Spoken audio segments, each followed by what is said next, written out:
days since our last launch of the world's biggest rocket. We're targeting our first afternoon Starship liftoff just 34 minutes from now, and that will occur at 4 p.m. Central Time.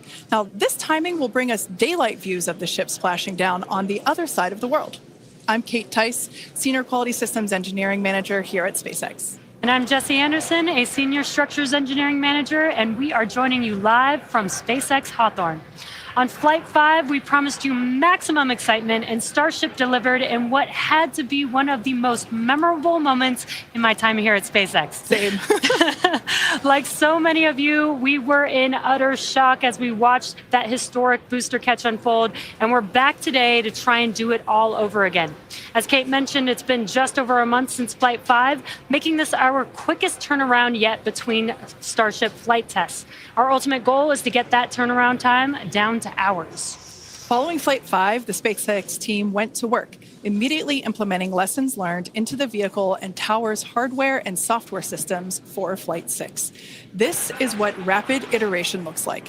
We gather real data from these test flights and turn around and fly again as soon as possible. This is the process that is bringing us the rapidly reusable Starship that will soon be taking us to the Moon and Mars. Flight 5 proved that we can safely bring the booster back to the launch tower, which is a key factor in driving rapid reusability, and land ship with a high-precision splashdown in the Indian Ocean.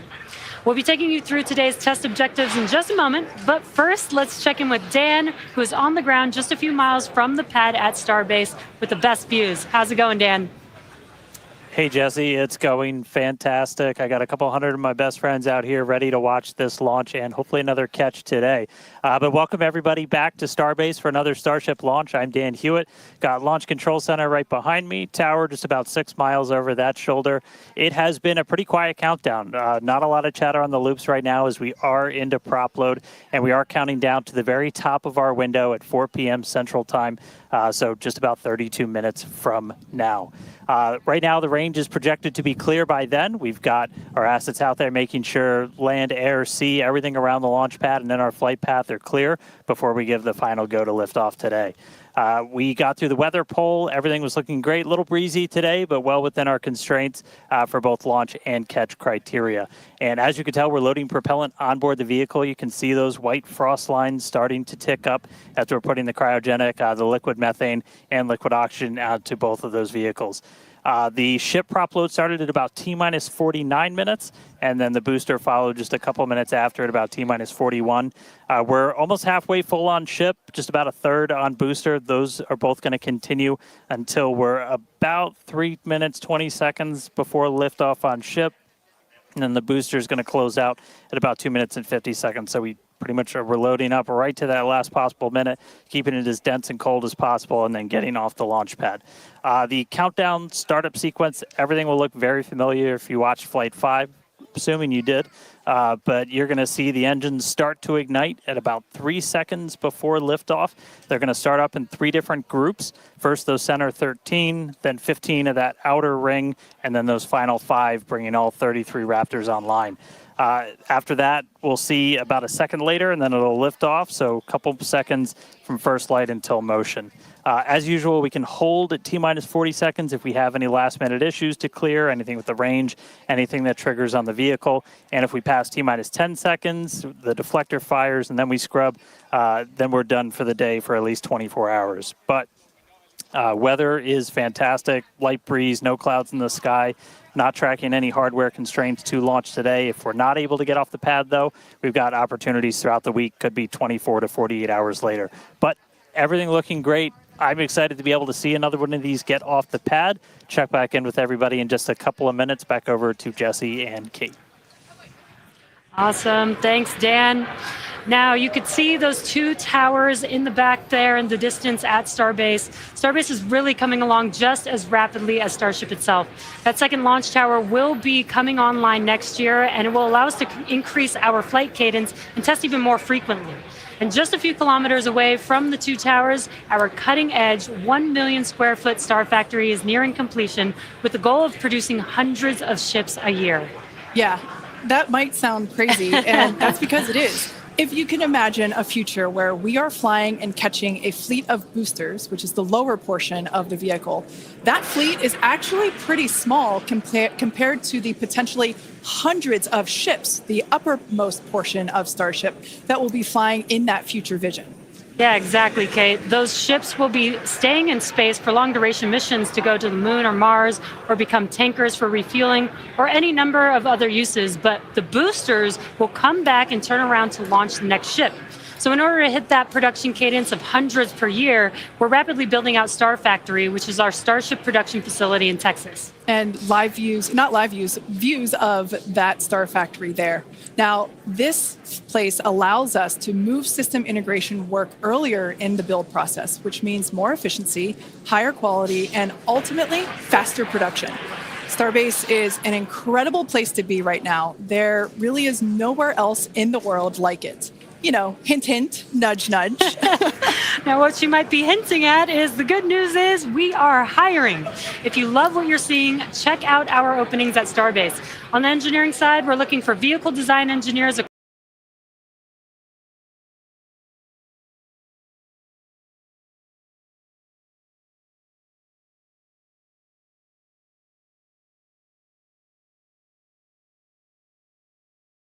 We're definitely going to need a lot of builders to get that down to just 8 hours. Right? Now, beyond that, in order to keep Starbase growing, we have all kinds of roles, from baristas to HVAC technicians to EMTs. So chances are, if you're looking, we have a place for you. Visit spacex.com/careers to see all of our openings. Every role is critical to the future of Starship. With Starbase growing faster than ever, we can't do it without you. This place is where our future is being built, and that is a future that we are all very excited about. All right, let's dive deeper into the inner workings of Starship and learn more about this flying skyscraper. Starship features 2 major parts, the ship, which has 6 Raptor engines, and the Super Heavy booster, which has 33 Raptor engines. Now, just like flights 1 through 5, the current iteration of Starship is an experimental vehicle flying for development. And with a few planned upgrades, Starship will have 3 times the thrust of Saturn V at 10,000 metric tons of thrust, plus the added benefit of full reusability. Starship 2 will be capable of carrying more than 100 tons to orbit, and Starship 3 will be able to lift more than 200 tons to orbit. Now, the amount of mass we're able to launch per rocket is crucial to creating a self-sustaining city on Mars. Exactly. And speaking of launch mass, we should probably acknowledge the banana in the room and our today's secret payload. Okay, so 2 things here. The first is, remember on Flight 5, we had a giant Mechazilla decal where the banana is today. And there you can see that on your screen. Now, that decal is 3 feet tall, which might be hard to tell looking at it on the ship right there, which is why we have a full-scale reproduction of that decal here with us so that you can see the size compared to humans. Yeah, it is bigger than you think it is. Like Jesse said, it's 3 feet high, and this is full scale, just like the one that was on Flight 5. Now, it is hard to follow Mechazilla, but I do have one better. Bananas have been used for quick visual comparisons for quite some time, and our teammates thought it was time to bring the venerated yellow fruit to Starship. Today, we're flying Starship's first ever physical payload, which is, as you might have guessed, is a banana. That's a live view inside Starship, and if you look closely, you can see our stuffed banana payload, which is doubling as today's zero gravity or zero-G indicator. And while this payload will remain inside the vehicle at all times and will not be deployed today, it did give us a chance to do a test run of payload approval processes with the FAA. And that's something that we're hoping to do next year if we start flying our first Starlink satellites on Starship. Godspeed, banana. Some additional size for context, you can see on your screen a Starlink Mini next to a banana for scale. And to get an even better sense of how big Starship is, let's take the average size banana next to the average size human, which is about 2 meters high. Towering over our average human is the length of the Millennium Falcon, which comes in at 35 meters. Our Falcon 9 rocket with the payload fairing attached is double the size of the Millennium Falcon at 70 meters, and nearly twice the size of that is the fully integrated Starship at 121 meters tall. The ship is about 50 meters, and the Super Heavy booster alone stands 71 meters tall. And we do have plans to make the ship and booster even taller in the future. And yeah, it might be hard to imagine that because it's pretty big already. Now, Starship's first stage has a diameter roughly 2.5 times that of Falcon 9, and as you can see on your screen, with 33 much larger Raptor engines. I love this view. This is looking up at the aft end of Starship there at the engine bay. Now, moving up the rocket, the ship features 6 Raptor engines, 3 sea levels and 3 vacuum engines, which are optimized to operate in the vacuum of space. The ship is designed for vertical takeoff and landing on any hard surface, like the surface of the moon, for example. This ship is also outfitted with 4 flaps to help aerodynamically control the vehicle's attitude during atmospheric flight and enable a precision landing. To reach full reusability, the ship must survive re-entry not just once, but multiple times. It took the teams at SpaceX about 3 years to develop the heat shield on Starship, and development for improvements is still ongoing. The ship's heat shield is composed of thousands of hexagonal ceramic tiles designed to insulate the vehicle during atmospheric entry, where temperatures can be as high as 2,600 degrees Fahrenheit or over 1,400 degrees Celsius. The tiles are something we iterate on every flight test as we build towards a heat shield requiring no refurbishment between flights to unlock rapid reuse. And the teams have actually already begun testing the heat shield tiles in environments simulating Mars atmospheric entry conditions, which we'll see more of in just a few minutes. You know, slightly different than coming back to Earth.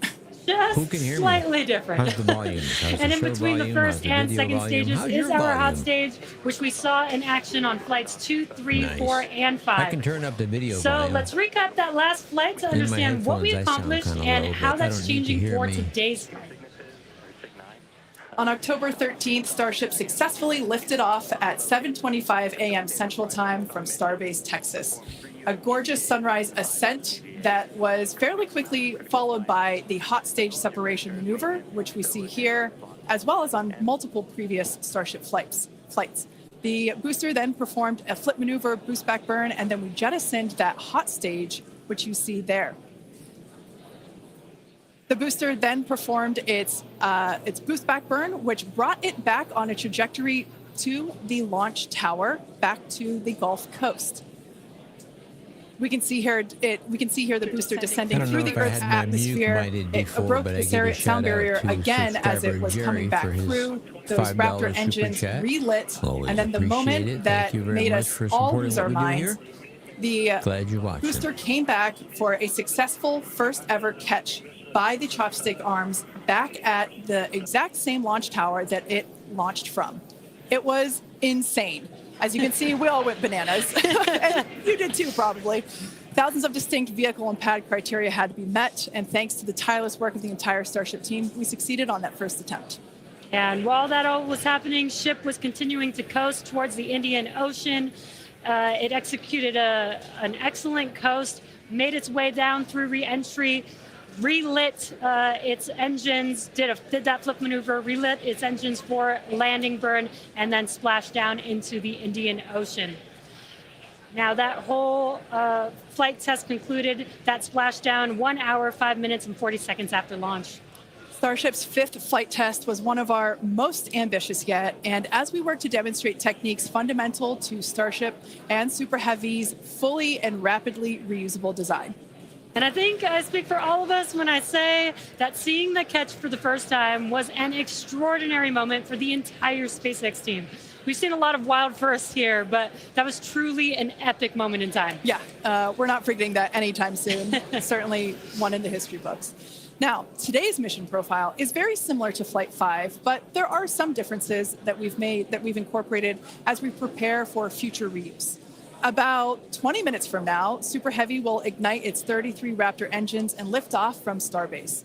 About 2.5 minutes into flight, the booster will separate from the ship in a hot stage separation, and we've seen that occur on multiple flights, including Flight 2, 3, 4, and 5. About 2 seconds after that burns, we'll jettison that hot stage. The booster will perform its flip and boostback maneuver. And we will once again look to return the booster to the launch site for a catch by the tower's chopstick arms. And once again, we will only attempt that if both the booster and tower are healthy after launch. We were successful last time, but we should emphasize that this process is still very new. And this is still just a test, so success is very far from guaranteed today. It's always a possibility that we'll lose the vehicle. It's a contingency that we always plan for. Yeah, exactly. Now, while the booster is doing its job, the ship's 6 engines will remain lit for a few minutes before shutting down and then going into the coast phase. The ship will coast for a total of about 40 minutes or so, reaching a peak altitude of approximately 213 kilometers. Now, one additional objective for this flight during coast is an in-space burn using one of ship's Raptor engines. Doing a burn while in space will build confidence that we can do deorbit burns, which is a key capability for upcoming orbital missions. Now, after the coast phase, the ship will attempt a controlled re-entry, and if ship makes it all the way down, we'll once again perform a flip and landing burn before splashing down in the Indian Ocean. Yeah. Now, there are some notable changes to our entry plans for this flight, and they will intentionally push the ship to and very likely beyond its limits. This includes several thermal protection upgrades and operational changes as we prepare for future ship catch and reuse. Today's flight test will also test new secondary thermal protection materials, and entire sections of the heat shield has actually been removed in certain areas. And on top of all of that, we're going to fly the ship at an aggressive angle of attack once it's moving slower than the speed of sound. Now, this means we'll be flying nose down instead of our usual belly flop orientation during final descent. This will no doubt stress the limits of the flap's ability to maintain control, but it will be a chance to get real flight data on what our limits actually are. So, to put it as bluntly as possible, do not be surprised if this is not a smooth flight to splashdown today. We are intentionally looking for how far we can push and discover the vehicle's true limits as we plan for future ship return and catch. And even though ship recovery is not expected today, the telemetry and data we receive all the way to the end is what we're looking for and what will help us get to a rapidly reusable Starship of the future. Now, just like Flight 5, one of our objectives for Flight 6 is attempting to return the booster to the launch site to be caught by the tower. The booster for this flight has upgrades to add redundancy across its propulsion system, increase the structural, as well as increasing the structural strength in a few spots. We've also implemented a few changes across both ship and tower to try and speed up the post-catch timeline. Returning vehicles to the launch site leverages the same hardware that we use for stacking ahead of flight, making our infrastructure multi-purpose. And in order for us to achieve that rapid reusability that we keep talking about, we need a quick turnaround. And you can't get much faster than returning the launch vehicle right back there to where it needs to launch from again. Exactly. In this video, you can see our original render of booster catch alongside the actual footage of catch from Flight 5. This video is just mind-blowing to see the predicted versus reality. And just like the last flight for today's booster catch, there are thousands of criteria that need to be met in order to proceed with catch. Automated checks have to indicate we have a healthy booster and a healthy tower, and the flight director must issue a manual command which is informed by manual checks from the flight control team. If this command is not sent prior to the completion of the boostback burn, or if automated health checks show unacceptable conditions with super heavy or the tower, the booster will default to a trajectory that takes it to a landing burn and soft splashdown in the Gulf of Mexico. I remember when we first heard the call out that tower was go for catch on Flight 5, and wow, I still get goosebumps when I think about that moment. Now, for today's test, just like Flight 5, we're only going to catch if everything on the booster and the tower checks out after launch. As always, we accept no compromises when it comes to the safety of the public and our team. And so to that end, the area around the pad and the flight path are cleared in advance. A lot of things have to go right in order to line up the booster catch. So if all criteria is met, we will attempt to catch, but there are of in-flight data, which is extremely valuable. Exactly.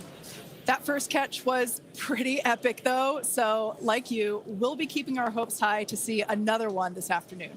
Now, Dan, you got to see it in person last time. Are you mentally prepared for a possible round two?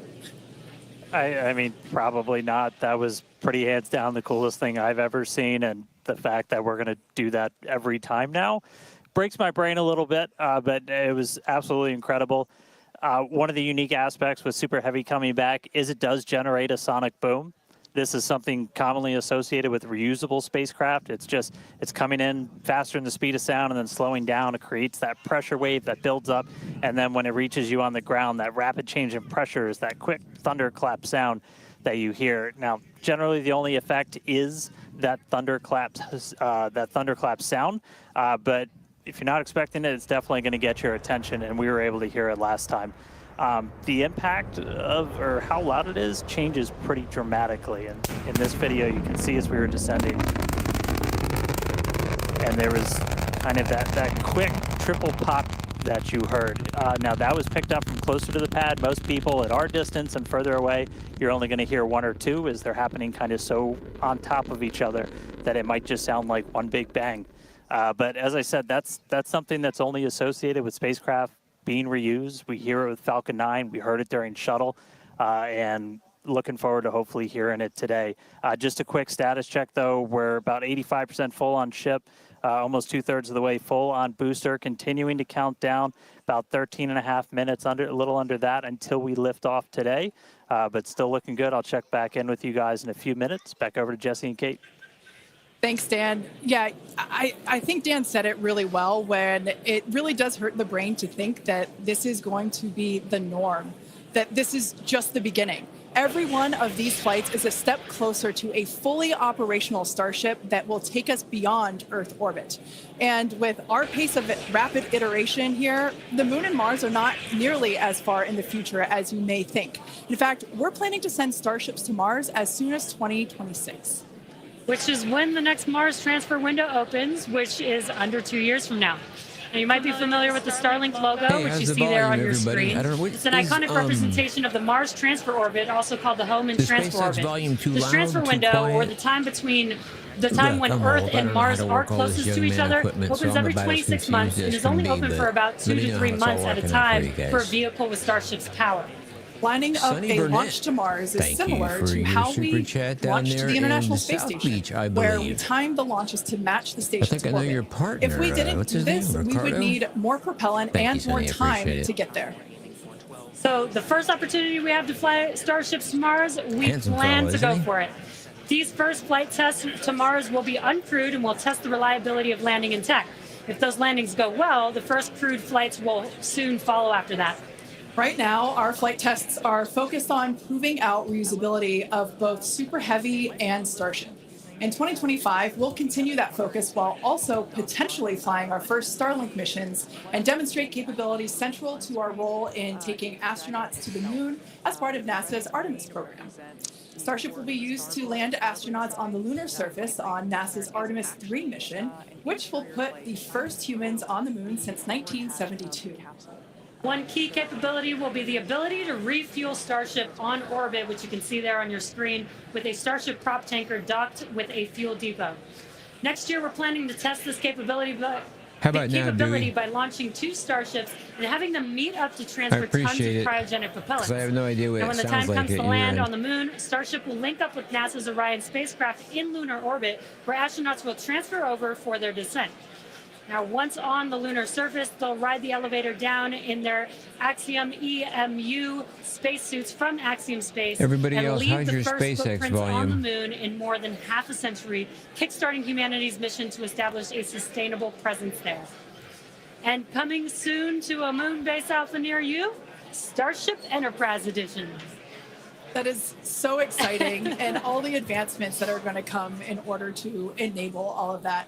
Now, our rapid iterative development approach has been the basis for all of SpaceX's major innovative advancements, including Falcon, Dragon, and Starlink. Today, we're testing hardware and systems, and we need to know how they perform under the most extreme conditions. And what's more extreme than the flight environment? We'd much rather find the bugs and limits now during testing than later on when there's more on the line. And to reiterate, while we do determine an acceptable level of technical risk on our vehicle and pad to learn as fast as possible, we accept no compromises when it comes to the safety of the public or our team. So all that to say, this is only the 6th of many future flight tests of Starship before it becomes fully operational. And we tend to do our testing out in the open, just like today. And that means people sometimes see when our hardware doesn't perform as we planned during that testing. And that's okay, because this is exactly what we are testing for, to physically see if hardware performance matches what we expect it to do or not. Even more with today's test flight, where we're purposefully pushing the ship beyond its limits. Starship development is also being aided by Starlink space-based connectivity. You might remember the Starlink panels that are incorporated into Starship, and you can see them there on your screen, those rectangular panels on Starship's nose cone. Starlink brings us the epic views in space and on re-entry, and also helps deliver us critical flight data engineers need to continue development. Yeah, Starlink continues to help us push the limits in space in the short term by providing great views and real-time data on our next few flights, particularly through re-entry, which spaceflight veterans know that is historically a period of blackout for all communications within spaceflight. Outside of Starship, Starlink has helped people across the globe, particularly in rural and remote areas that have been underserved by traditional broadband internet. Yeah, and soon, Starship will deploy our next generation Starlink satellites, which will continue to increase our capability to connect even more people with high-speed internet all around the world and beyond. Now, as we continue to prepare for our next several flight tests, we recently performed a cryo-proof test of the Starship for Flight 7, our first operation with the vehicle debuting a number of major milestones. The ship has been stretched to make room for larger propellant tanks, increasing the propellant capacity from 1,200 tons to 1,500 tons. The forward flaps also got a redesign. They have shrunk in size and they also shifted in location, and both of these things will help better protect them during entry heating while still providing control. There's also a wide range of upgrades that will make the vehicle more reliable, adding redundancy to and the ability to operate for longer durations in space. One unique aspect of a trip to Mars are the different conditions ship will see when entering the Martian atmosphere. Now, it's difficult to simulate Mars's atmosphere when re-entering on Earth, so we've been testing a variety of heat shield materials inside a specialized plasma jet chamber at the University of Illinois Urbana-Champaign, where we're able to more closely simulate Mars's 95% carbon dioxide atmosphere. Aside from looking awesome, this is important testing. The intense heat of entry will cause the CO2 to break down into its base elements, exposing Starship to atomic oxygen, which increases surface heating and can cause materials to oxidize or start to break down. Spacecraft entering over Mars encountered more than twice the amount of atomic oxygen at their peak when compared to Earth, and that is certainly a unique challenge. As we continue to test, we'll learn more about what makes a great heat shield for Mars. All right, now that we're heading into the final minutes of the countdown, let's go back to Dan for the latest on the ground there at Starbase. Hey, Kate, afraid I have nothing but good news for you. We have a go from our range safety team. We are a little over 90% full on ship, almost 85% full on booster, and not tracking any holds to an on-time liftoff. So we've got about 3 more minutes of prop load. As long as the range stays clear, we don't trip any other holds. We might blow right past that T-minus 40-second mark and lift off right at the top of our window at 4 p.m. Central. So toss it back to you guys one more time, but fun part about to start, we are, a little under 6 minutes away from launch. All right, so we are continuing to progress now at 5 minutes and 43 seconds until liftoff. Now, once we pass the T-minus 40-second mark, a number of events are going to occur in rapid succession. The ground spin and ignition systems will come up to flight pressure, and the ship will go on to internal power. And then after that, the quick disconnect, or what we call the QD arm lockout, is removed in preparation for retraction shortly after T0. And once we pass the T-minus 40-second mark, we still have the ability to recycle the count under certain conditions back to T-minus 40 seconds, and then hold there to assess what happened and if we can proceed again to T0. Exactly. However, once the water for the deflector system begins flowing at T-minus 10 seconds, any issue after that would be an automatic scrub for the day, as the teams would need to refill the deflector's water tanks as well as the propellant storage tanks over at the tank farm before we're able to make another attempt. Now, it is just so unbelievable that it's just been only a little over a month, and we are just a few minutes away from Flight 6. The crowd here is building up. We've got a much larger crowd here than when we were launching at 4 or 5 in the morning out here. So very exciting to have an afternoon launch to have all the employees here. Exactly. Now, just as a reminder, that T-minus 40-second hold, if we opt to use it, everything is still potentially go for launch. So nothing to be worried about there. At that point, basically up until T-minus 40 seconds, all aborts are just holds.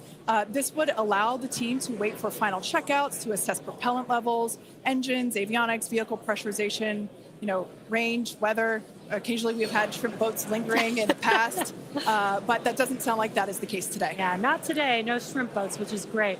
Everything so far is looking good. We're getting really excited here, just a few minutes away. We're going to go back, send it over to Dan in Starbase. How's it going, Dan?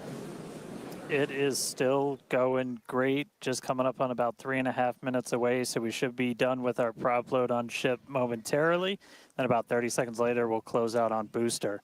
Our flight control team on board, or in the building just behind me, not on board. Some of them might wish they were on board. Flight control team in the building behind me, they're going to have a lot of work to do right after we lift off, as we still have a lot of manual checks that happen on the tower prior to the flight director, who's going to be Tristan Pierce again today, giving a manual command to bring the booster back to the launch site. And the tower did just incredibly well on the last flight. We didn't lose any of our required redundancy for a catch, so we're hoping to see that again today. A lot of the team, really putting armor on the tower, making all of those things work, played a huge role in making that catch possible, and looking forward to hopefully seeing that happen again. And of course, sending our first payload to space.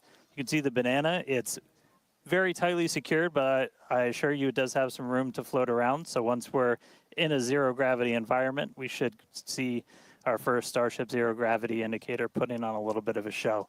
And that's looking right in. That's where we're going to have Starlinks. That's our PEZ deployer. So getting its ride to space. So coming up on about 2.5 minutes, we are closing out on all of our prop load. Just heard that our fill drains are starting to close, so that means we're no longer going to be flowing propellant into the booster and the ship. We're going to do what's called pushbacks. So all of that propellant in the ground systems is going to get pushed back to the tanks, clear out everything around the pad right before we light those 33 engines and take off. Just quick reminder, you're going to see fire start at the bottom. You're going to see the deflector start at about 10 seconds before launch. Lots of water to help dissipate all that heat, all that sound. And then the engine starting up in 3 different groups. And then about a second after T0, we should see liftoff. About 2.5 minutes into the flight, a little bit longer, we'll see hot staging. And that's when we're going to be listening really close on those loops to see if we're going to be bringing the booster back for a catch today. Do always want to caution, it's never a guarantee. We've done this once. We'll see if we do it again. We're only going to do it if the booster and the tower are looking really good before we attempt to bring it back here. But coming up on a minute, not tracking any holds on the board right now. So as long as we don't have any last second things, which do happen. All right, flight director just confirmed T-minus 1 minute. 1 minute, I'm so excited. Key moment to look at in 10 seconds, that T-minus 40.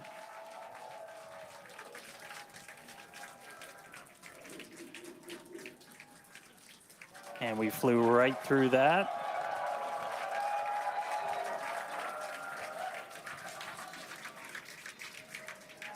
Flight directors go for launch. All right, we're now T-minus 20 seconds until liftoff of Starship Flight 6. This will mark our second attempt to catch the Super Heavy booster at the launch tower, as well as 10, 9, 8, 7, 6, 5, 4, 3, 2, 1.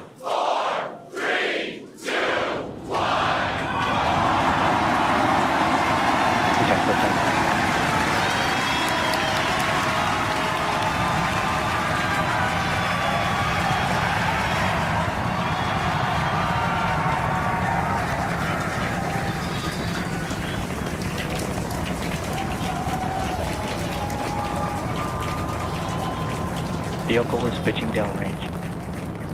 Booster Raptor, chamber pressure nominal.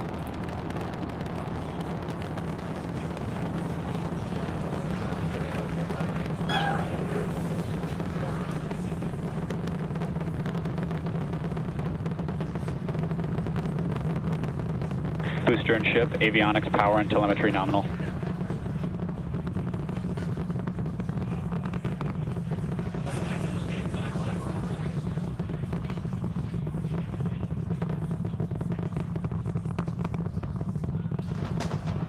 Vehicle All right, has we're reached just a little over a minute into maximum flight. dynamic pressure. We're about 6 miles away, so all the sound's still hitting us here. Hearing good call-outs that power telemetry nominal, that's flying straight and true. We do see all 33 Raptor engines lit up on telemetry screens.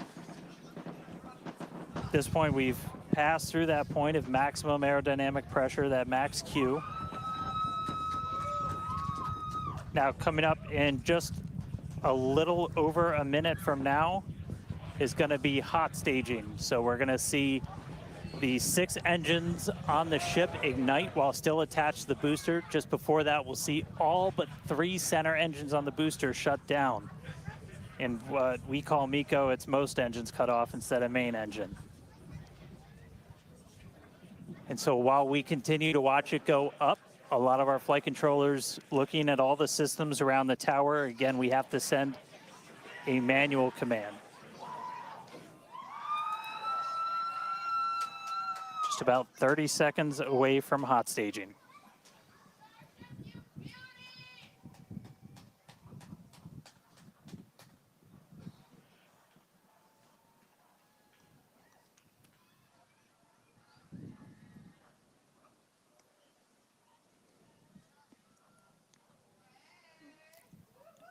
And we heard the tower is go for catch. Booster engine cut off.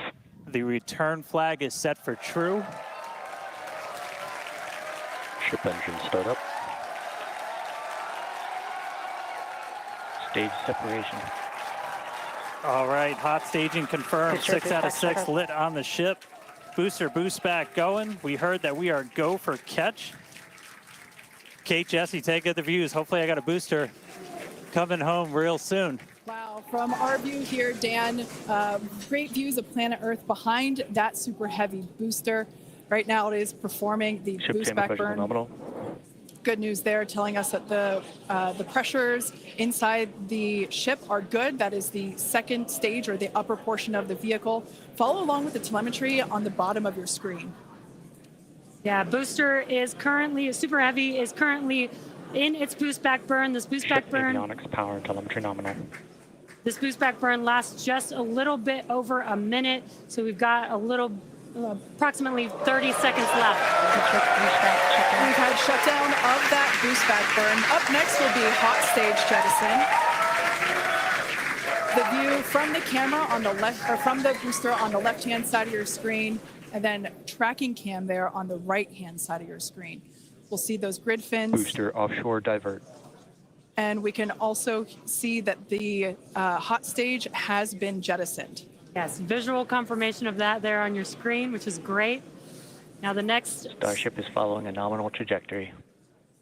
The next step for booster is going into that landing burn. Again, it'll light up 13 of those engines and then pare down to 3 engines right before booster catch. All right, now just real quick, we did hear the call out, booster offshore divert. Unfortunately, that means that we are no-go for the catch. As we said before, both the tower and the vehicle, as well as the operators on console, have been actively evaluating the commit criteria for that return to the launch tower. And unfortunately, we did not have a pass on those commit criteria. So we are no-go for tower catch. And we did mention that we're constantly evaluating the criteria for catch. There's a lot of things that need to go well in order to line that up. Unfortunately, today we will forego booster catch today. But what you're seeing on your screen is ship currently making its way towards the Indian Ocean, still looking good so far. Exactly. So views there of the booster on the left-hand side of your screen, views of the ship on the right-hand side of your screen. Now, we said before that it was not guaranteed that we would be able to make a tower catch today. So while we were hoping for it, like we said, it was pretty epic on attempt 1, but the safety of the teams and the public and the pad itself are paramount. So we are accepting no compromises in any of those areas. Exactly, and we're still going to get a lot of good flight data with booster even, but especially with ship. Again, we have an additional objective today to do an in-space relight of a Raptor engine, which again will help us set us up for being able to do deorbit burns, which is Ship chamber pressures are nominal. which is important for orbital flights. And what you're seeing on your screen is a view from Super Heavy as it's making its way back down to Earth. Yeah, once again, we are attempting an offshore landing of the Super Heavy booster. So we have seen this before, and it is still very fun to watching it come down for a soft splashdown off the Gulf Coast of Texas. We can see it there re-entering. We saw earlier those grid fins. There are 4 hypersonic grid fins. Oh, we can see that the landing burn has begun on the Super Heavy booster. And same pattern, 13 engines will light, gone down to 3 just as we expected. And what an incredible view of splashdown that we got today of Super Heavy. Yeah, I'm sure the buoy cam views will be pretty awesome once again. So we'd like to confirm a water landing once again for the Super Heavy booster. Congrats to the SpaceX team for making that milestone as well. Now, ship continues to look good. We can see that it is, while all of that was happening, the crowd here in Hawthorne continuing to react to all these amazing views that we're getting. The next milestone is... Starship is in terminal guidance. Great news there. Starship terminal guidance, referring to what we see here on our screen, the upper stage, at about 8 minutes, 35 seconds or so, we have ship engine cutoff, which will be the cutoff of the Raptor engines.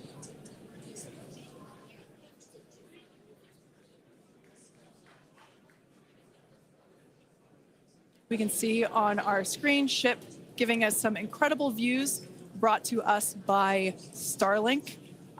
This view is also very interesting because we can see basically the receding tile line that we referred to earlier, where we mentioned we have removed a number of heat shield tiles in order to test out and push the envelope on the ship and demonstrate what its capabilities are. Ship engine cutoff. And there we just heard call out for SECO, ship engine cutoff. Great news there. Everything continuing to look awesome for ship. Full view looking aft on ship here. Ship FTS is saved. Nominal orbit insertion. There's that call out we were waiting for. Confirmation of good orbital insertion for ship today. It has been a very exciting afternoon so far. We'd like to send it back over to Dan, who can give us that live view experience. Dan, once again, are you okay after witnessing another Starship launch? Yeah, totally fine. You guys have to be jealous. This is the only way to do this. This is fantastic. No, it was really cool to see a liftoff, 33 out of 33. Didn't go for the booster catch today. Initially, we were good, and then we tripped a commit criteria and did the offshore divert. So we went and did that water landing, as everybody saw. We'll dig into it a little bit more, but again, we've done it once, we've now done it twice. We're going to keep trying to do it, as this is just a core capability of Starship and what's going to make it so incredible. There's a lot left. We're just about almost 10 minutes into this flight, so about 50 plus minutes still to go. Ship nominal orbit, so it's on its way around the planet. It's going to attempt to do an in-space burn. We're going to light one of those Raptor engines, the sea level ones in the middle, just to help demonstrate that we can relight in that microgravity environment. Really critical for deorbit burns as we start to do some Dewey, I don't know what's going on, but in California, we have gigantic bananas and then following now. that, we'll see a This is ship small. entry maybe a splashdown. Mutants. As you guys said, we're really going to be pushing ship on this one. We're pretty much intentionally putting it in places where we expect it might not do so great, and all that's to try and help us learn, see if we were a little too conservative, and then maybe that opens up more capability for when we start catching them. But I'll check back in with everybody in a little bit. I'm going to tune in and watch the ship fly around planet Earth, and hopefully we see it re-entering in the not too distant future. Back over to you guys. Thanks, Dan.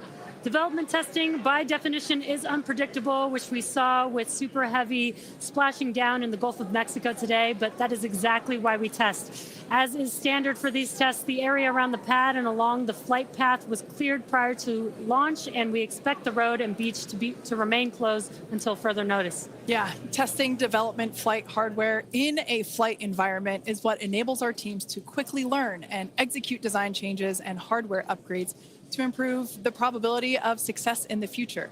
Please do not attempt to approach the booster in the water for your safety as well as for that of our team that will be working on recovery. Now, we are going to continue though. The mission is not done. Exactly, the mission's not over, ship is still coasting, but it has been nonstop since liftoff, and with the booster having completed its job for the day, we are going to take a short break for the next 35 minutes or so while ship continues to coast before re-entry. Now, as with previous flights, Starlink may enable us to talk to the ship through re-entry with no communication blackout. Now, we are still testing Starlink during this phase of flight, so nothing is completely certain. Yeah, so if we do have views, we will be sure to bring those to you live. And of course, one of those views include that of our, as we said before, surprise payload, the banana. And we are looking forward to it. So we're going to come back in a few minutes, around T plus 35 minutes. Yeah, exactly. Views or no views, we'll see you back here at T plus 40 minutes for our coverage of Starship's re-entry, flip maneuver, landing burn, and hopefully see a splashdown.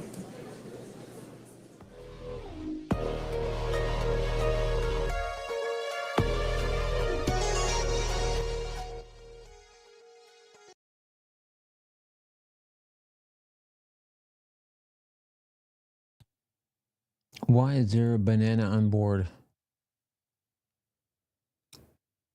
I missed the joke.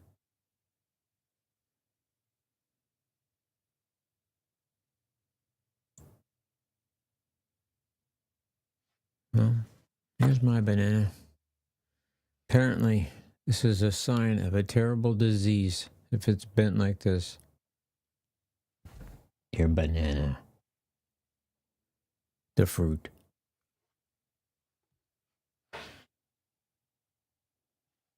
Now what do we do?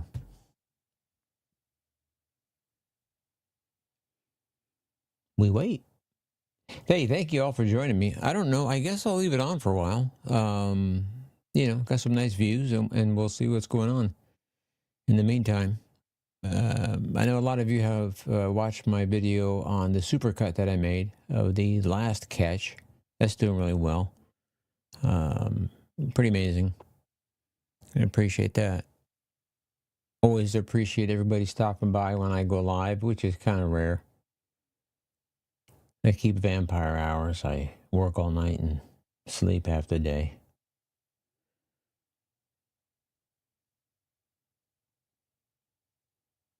But yeah, we'll keep it up and see what happens. Okay.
I love it.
This is the banana landing on the moon.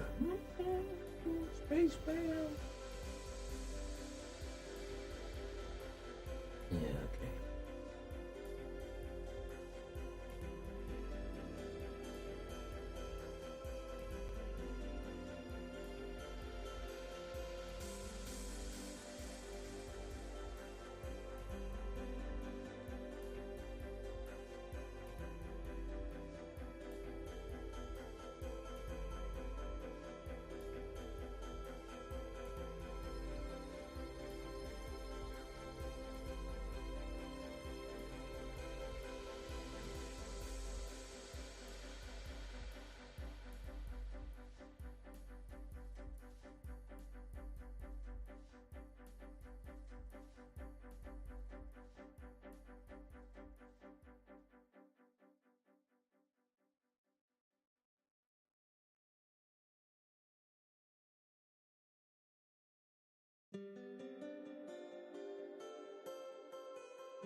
I got my own banana.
space banana. It's getting browner. But look, it's in space. It's almost to the moon. Let's see SpaceX do that. With some fine packing tape. Boy, it's getting brown fast.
Critical capability that we're going to need when we're doing orbital missions in the not too distant future.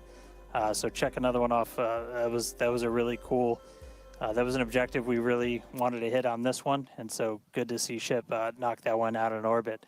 But for now, we're going to coast for just a little bit longer, and then it'll be time for ship entry. So we'll get the usual light show as we return from Starship is in entry hypersonic prep. velocities.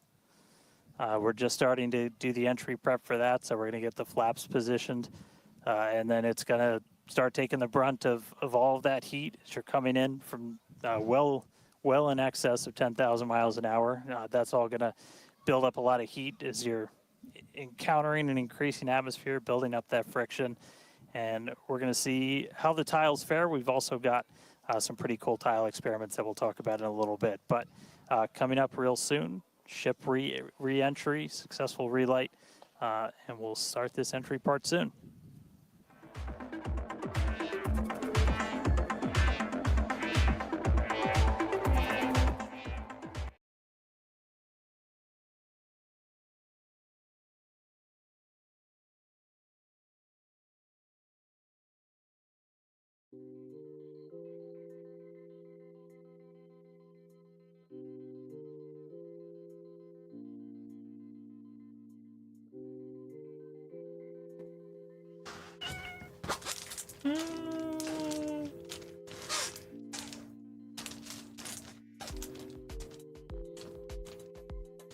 I still don't know why they sent a banana to space. Does anybody know the reason there's a banana in space?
I know it's close. Hang on.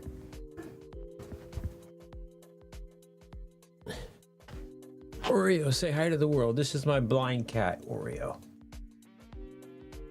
She gets jealous whenever I'm on the TV, on the computer. You see the world? Look. There's a banana in space. Want a banana in space? All right.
Houston, this is Banana.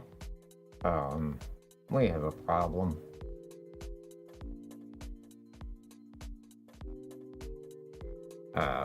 We continue to get browner. Over.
everything in real time hasn't ever been possible before, but we're able to not just get these views, but real-time telemetry from the ship as it's coming through. Do really want to stress that we are really pushing the ship today. The heat shield is not in the same configuration as it was last flight, where we had a team of ship techs do just an otherworldly task, replacing the entire heat shield, thousands of tiles, installing a backup ablative, and that pretty much set us up to do a pinpoint landing on Flight 5. We did not do that with this one.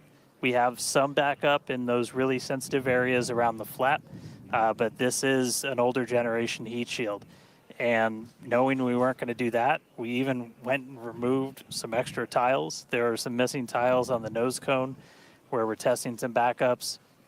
There are some steel covered tiles in a couple of different spots. And there's also a whole lot more steel of the ship showing. As you guys talked about, we gave it a little bit of a haircut, a couple hundred tiles trimmed off the sides. And that's where we might have catch fittings in the future. But ooh, color's starting to come in. So it looks like things are going to start heating up, Kate and Jesse. Yeah, fun fact, Dan, we actually removed 2,100 heat shield tiles from Starship in order to basically present that necessary receding line, which you kind of can see there in your view. Think back to previous flights. The heat shield line came up further on the vehicle, and just like Dan said, we want to test the vehicle beyond what we think it is capable of carrying based on our simulations and calculations. So once again, to just be super plain, don't be surprised if we see some wackadoodle stuff happen here. We won't be. There are a number of things that we are testing out intentionally to see what the ship can take. Yeah, exactly. And knowing what those limits are will really help us design the vehicle of the future. Essentially, removing those tiles helps us remove a lot of weight from the vehicle, a lot of things that might potentially need refurbishment in the future. And the goal is to come up with a heat shield pattern or design that we don't have to refurbish. We can just continue to use it over and over again. And that's why we're changing some of those tiles and moving stuff around, removing a lot of those tiles, as Kate has been mentioning. Exactly. And, looking forward to the Starship capability of the future, we want to be able to catch Starship like we do with boosters. And so the next flight, we want to better understand where we can install catch hardware, not necessarily to actually do the catch, but to see how that hardware holds up in those spots. And today's flight will help inform, does the stainless steel hold up like we think it may based on experiments that we conducted on Flight 5? Now, continuing to look, amazing views. Yeah, Dan, go ahead. Oh, I was just going to say, there's so much on this flight that we're doing to try and, make all the ships that we're about to start flying even better, just really understand what their capabilities are going to be. We've got kind of the next-gen ship lined up for Flight 7. It's got all of those heat shield upgrades and everything. And one of the things that we're going to be doing that's most interesting, and one of the reasons we wanted daylight, is we're going to be flying pretty aggressively as ship comes in. We're going to be kind of nose down. And we've done it in wind tunnels. We've done it in simulations. You might see the flaps really flapping around trying to control the vehicle. We're betting we might have a little bit more capability than we think in just the analysis, but always a chance that bet doesn't pay off. But that just helps us know what are our Starship limits. is now halfway through the peak heating phase of entry. Sweet. Halfway there. Halfway home, guys. Yeah, and if you guys, again, can follow along with the altitude and the speed of ship as it's making its way back down to Earth, bottom right-hand corner of your screen.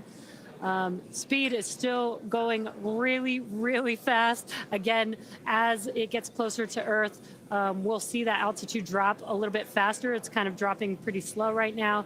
And again, as we get closer and closer to literally the surface of the water, then we'll start to see that speed pick up. And if we can make it through this re-entry, we will attempt to do that flip maneuver once again and splash down in the ocean. Exactly. Like we've been saying, we are testing beyond the perceived limits of the vehicle, we want to go learn more about the ship, and this is a great opportunity to do that. So really pushing the flight hardware in a flight environment to help inform these future designs. As we've mentioned, it has a different heat shield. This heat shield is not the same generation as what we flew last time. This one is I don't know one why generation NASA doesn't older. provide these kind of views. We are also testing out new Technology secondary is thermal there. protection materials. So basically, like if the heat shield isn't in this one spot, can this other material protect the metal is the thinking there. Also, checking of the ship's structural strength in those areas where we're looking to add that ship catch hardware just to see if it survives entry. So yeah, as we've been saying, we've done a lot of calculations and simulations. This view right here is super cool. This is looking out from the aft engine bay, basically at the bottom of Starship.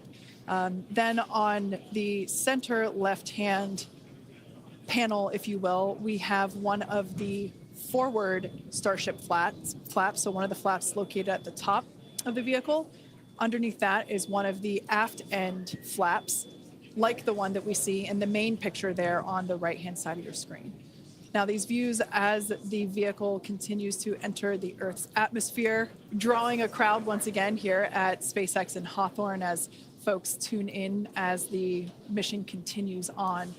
Now, the next event that we have coming up, we should hear the call out that the vehicle is transonic around T+1 hour and 2 minutes or so. That means that the vehicle is traveling near the speed of sound. We say near the speed of sound because there are certain parts of the vehicle where airflow is going faster and other parts where it's going slower. So it kind of teeters there on the brink of the speed of sound. So once we have equal flow on all parts, then we'll hear it's subsonic. Yeah, and almost real quick, almost a reverse of, I'm sorry, Jesse, almost a reverse of before. We see the Earth starting to come into view. We've got sunrise there over the Indian Ocean. So this is going to look different from any of the re-entries we've had before. And it was specifically so like we get as much daylight as possible to see how ship does this. Over to you, Jesse. Sorry about that. Dan, great minds think alike. That's exactly what I was going to point out, is that we're getting a lot clearer view of the Earth in the background with the different temperatures that we're seeing with the different colors of that plasma around the ship, which is really, really cool to see. Again, we are pushing the limits of ship today, but so far everything is looking pretty nominal. We'll see how the next few minutes goes. Yeah. Like we've said before, don't be surprised if this is not entirely smooth sailing all the way down to the ocean's surface. Similar to Flight 5, we are targeting the same splashdown location in the Indian Ocean, but we are not expecting to recover the vehicle. Right, and we were getting some glimpses of the flaps. The flaps so far are looking pretty good. We're not seeing any burn through. There's those flaps again. In that hinge area, which is our most concerning area there. That's great news for us for now. Again, the next few minutes could change as we continuously push those limits.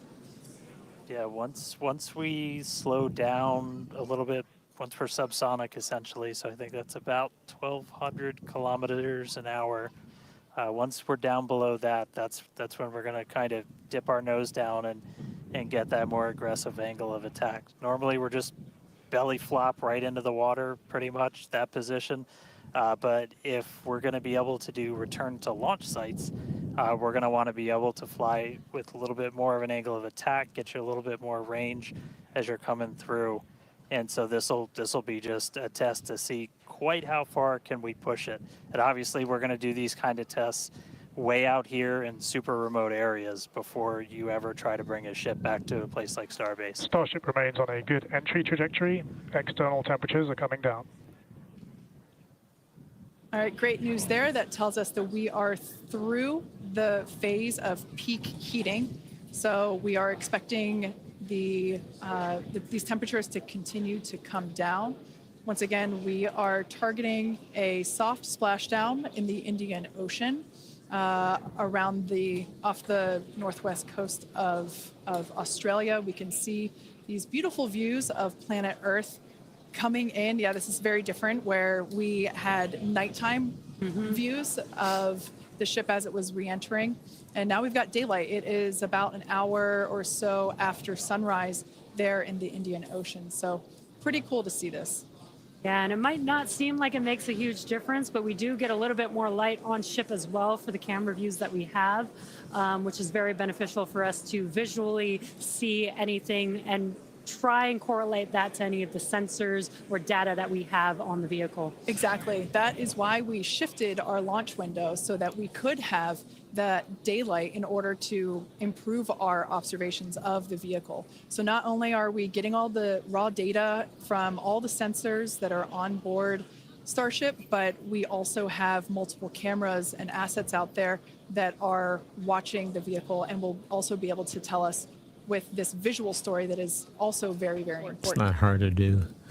Thank And you. as we get down a little bit lower, the Raptor engines are in their chill phase right now, so just essentially getting them primed to turn on. We're going to use those 3 center engines to do a landing flip and then a landing burn. So we'll come down kind of in that slightly pointed down belly flop and then fire off those engines to flip us around and then do that final landing burn. That should be coming up in just under 5 minutes from now. And then hopefully we start hearing some call outs on transonic and subsonic as we slow down. Again, once you hear Starship as subsonic, keep a close eye on the flaps. They're going to be working overtime essentially to maintain control of the ship as we get a little more aggressive with this.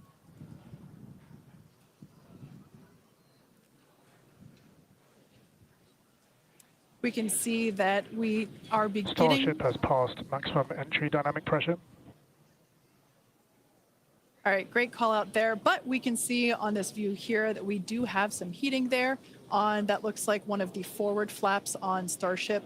This is to be expected. We knew that the vehicle would perform differently than what we had seen on Flight 5. This is actually really good data because it tells us what parts of the vehicle at this, what will soon be a higher angle of attack once we drop down below the speed of sound.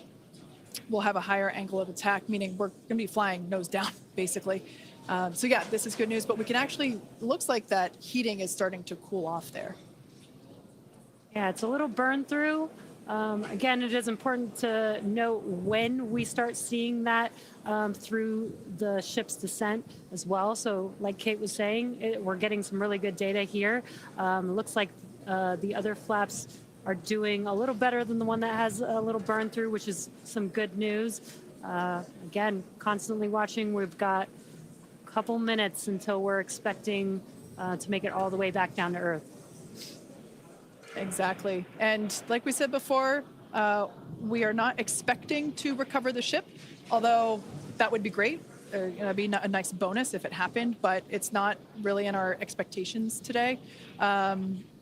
We really want to push the hardware, as we've been saying, but really the telemetry and the data and the video that we receive all the way to the end is truly what we're looking for and will help inform the future designs of this vehicle. We can see some flap movement as the camera is moving around. That's what you're seeing there is the flaps adjusting. We have a camera on one of the flaps there this is the view that you're seeing there. And you can also see the graphic in the bottom. Starship is slowing down past Mach 1. And call-outs aligning with this, you can see the orientation of the vehicle starting to change. You can follow that graphic at the bottom of your screen. Again, that is why those flaps are changing. They control the orientation of the vehicle. Yeah, there are 4. Go ahead, Starship Dan. has started the subsonic belly flop, remains on a good trajectory.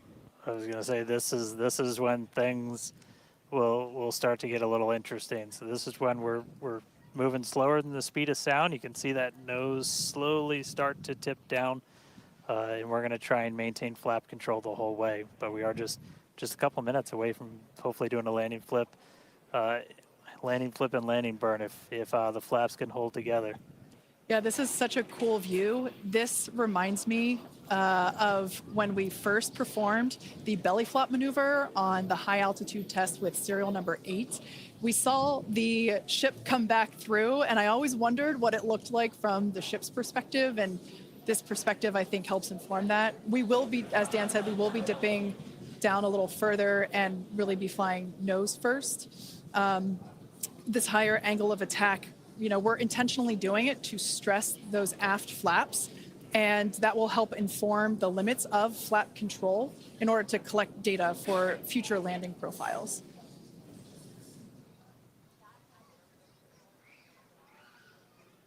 I mean, we're looking good so far. We've just got about 5 kilometers in altitude to go.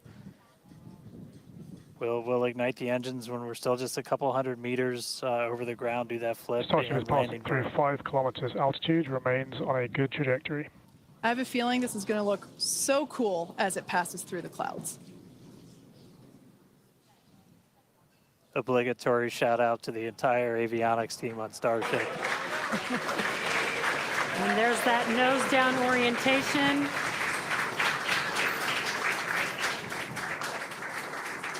Now the Raptor engines will relight and help flip the booster back up. This is a more severe flip given the orientation. The engines will shut down prior to the water making impact, prior to the vehicle making impact with the water. Our ship is doing great so far. There's those engines relighting. What a great reorientation by Starship. Wow. All 3 down to 2 into the water. Starship is landed. Wow. And we have ship splashed down in the Indian Ocean. Some awesome buoy cam action here. Daylight views. Incredible. We really pushed the limits on ship and it made it all the way back down to Earth. I am shocked, to be honest. I think many folks are. The fact that it survived all the way through while flying a lesser gen heat shield is just absolutely incredible. And turns out the vehicle had more capability than our calculations predicted. And that is why we test like we fly. Exactly why we do that. And those views were absolutely incredible to watch. Because of Starlink, we were able to get the views all the way down, as well as the buoys, seeing ship touchdown in daylight. So cool. So cool. Now, we want to, unfortunately, wrap up the show. Yeah, exactly. We'll say congratulations to our teammates at SpaceX and to everyone who supported the Starship program. And thank you to all of our future customers.